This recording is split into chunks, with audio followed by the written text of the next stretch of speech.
If you run a therapy clinic, your patients need to know what's at stake when they decide not to work with you, when they decide not to get any therapy with you.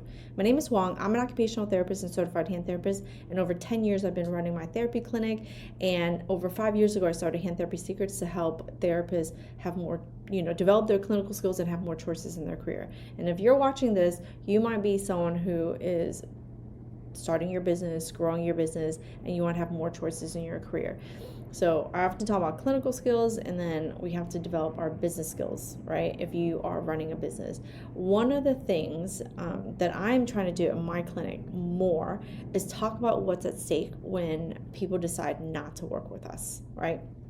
So as a therapist, as a hand therapist, I have been putting out videos for the over 8 years, very consistently, educating my patients, or educating my potential patients, right? They're not my patients yet, but educating them on different types of injuries. This is a reminder to me that I need to talk about what's at stake. What are the consequences when you don't take action and when you don't work with me, right? Recently, I've been having more people come in for flexor tendon types of injuries. And if you're a hand therapist, flexor tendon injuries can be really tough. So as a therapist, what's the tough thing that you work with? What's your area of expertise, right? What's your area of expertise that that thing is really tough? For me, it's flexor tendons, for example. I'm just going to use that because it's top of mind. Flexor tendons have, it can be pretty straightforward, but most of the time they're coming in because there's a problem. So what's at stake when someone doesn't have a good surgeon, doesn't have a great therapist, and then they're not doing what they need to be doing? There's consequences to that. Consequences are you're going to get stuck, you're going to need a second surgery, and your rehab is going to be really, really long. Right? So that's my one particular topic that I can share what's at stake. We as small business owners, like we as therapy clinics, we need to share what's at stake, not just what to do. Right?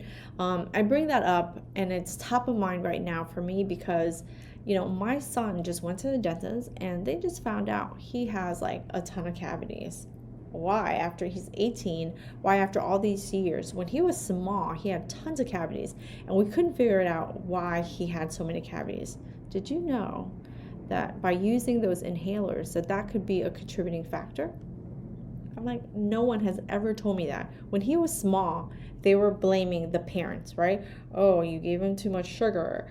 You guys are not brushing his teeth. I'm like, we're brushing his teeth.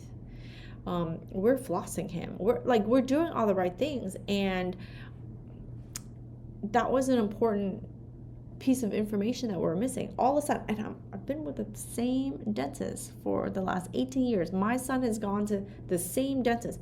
At no point has anyone, the doctor who says like, oh, take the inhaler, says that, to swoosh or to brush your teeth or anything like that, because that this is bad for your teeth. Like not one person, because I know, because I have a memory like a freaking elephant for like stupid pieces of information like this, right?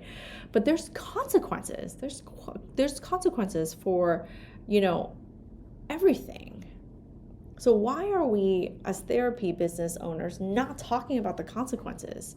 What is the one problem that you could, as a business owner, that you could talk about, right?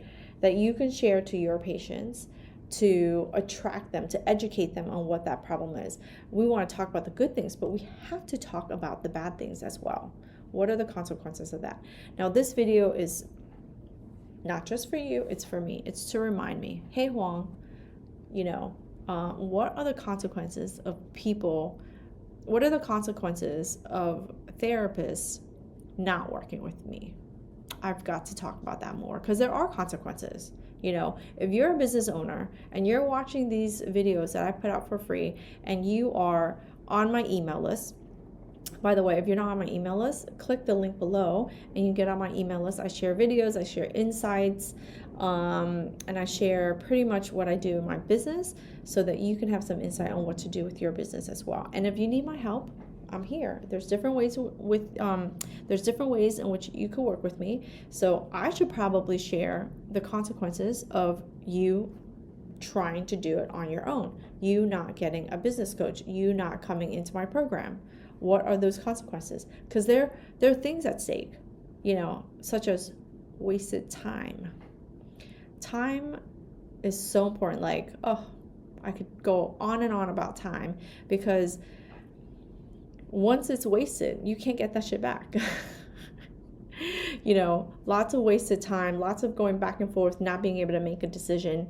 What's worse is when you don't get the kind of help that you need, what's at stake is you won't even go out and do your own business. You won't even see it's possible to raise your rates and to ask for what you're worth.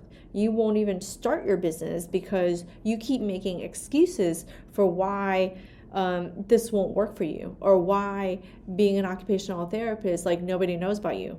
They'll know about you as long as you're willing to do the work of telling them what it is that you do. Most patients that come into my clinic could give two shits about whether I'm an occupational therapist, physical therapist, or certified hand therapist.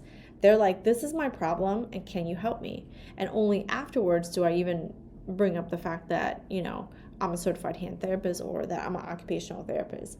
They have a problem. So you have to determine what's your potential patient's problem, and then how you can help to solve their problem, but also the risk, the consequences that happen if they don't work with you, right? Marketing is a huge factor of running a therapy clinic, because nobody's going to know you. Nobody's going to know. How are they going to know? They're not going to know. Nobody's going to know. It's because you're not going out there and freaking telling them. So share what you know. Talk about what you can do or how you can help somebody, but don't forget to talk about what's at stake when they don't work with you, right? If you're a therapist and you are looking to start your business or grow your business, and you're thinking, like, how can I do this? How can I do? Don't do it alone. The risk that you take of not getting some kind of help is that you won't start and you won't grow, right? And that is a lost opportunity. If you need my help, my link's below. If you like these types of videos and you have questions, give it a like, subscribe to this channel, and leave me a comment or question so I can know what kind of videos I can make for you next time.